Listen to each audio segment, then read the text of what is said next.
దేశానికి దశ దిశ చూపిన మహనీయుడు డాక్టర్ బిఆర్ అంబేద్కర్ అని అన్ని వర్గాల ప్రజల గుండెల్లో ఆయన చిరస్థాయిలో నిలిచిపోతారని కంది శ్రీనివాసరెడ్డి అన్నారు.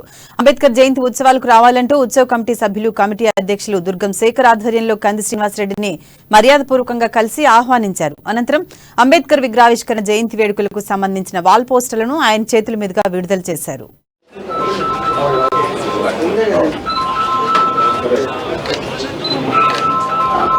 ఈ రోజు ఒకటే సమాజం వాళ్ళు ఒకటే కులం వాళ్ళు జయంతిలు వర్ధంతులు చేసుకుని ఆ సంప్రదాయానికి బ్రేక్ చేసి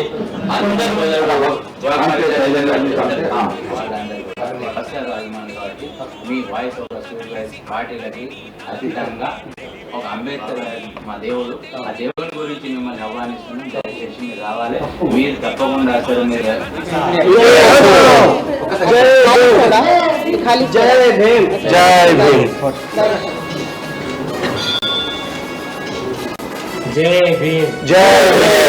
సార్ మా ఉత్సవ కమిటీని ఉద్దేశించి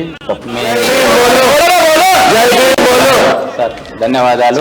మీరు తప్పకుండా రేపు వస్తారని మీరు ఫోన్ చేసినప్పుడు వస్తే మా అనుచరులు అందరూ వస్తారు. చాలా సంతోషం. ఇది పూజ్యులు మనందరికీ గొప్ప స్ఫూర్తి ప్రదాత, సంఘ సంస్కర్త, భారత రాజ్యాంగ నిర్మాత గౌరవనీయులైనటువంటి డాక్టర్ బిఆర్ అంబేద్కర్ గారి 132వ జయంతి సందర్భంగా ఉత్సవ కమిటీ రేపు ఘనంగా ఉత్సవాలు నిర్వహిస్తోంది. అంబేద్కర్ గారి జయంతిని రేపు సాయంత్రం 5 గంటలకి ఆదిలాబాద్లో వారి బస్టాండ్ నుంచి మొదలయ్యేటువంటి ర్యాలీకి ఆదిలాబాద్ ప్రజలు, చుట్టుపక్కల గ్రామాల ప్రజలు, ఆదిలాబాద్ జిల్లా ప్రజలు వేలాదిగా తరలివచ్చి డాక్టర్ బిఆర్ అంబేద్కర్ గారి ఆశీర్వాదం పొందండి. వేలాదిగా తరలివచ్చి మనల్ని మనం మార్చుకోవడానికి అంబేద్కర్ గారు చూపినటువంటి దారిని అనుసరించడానికి సంఘీభావం తెలియజేయండి.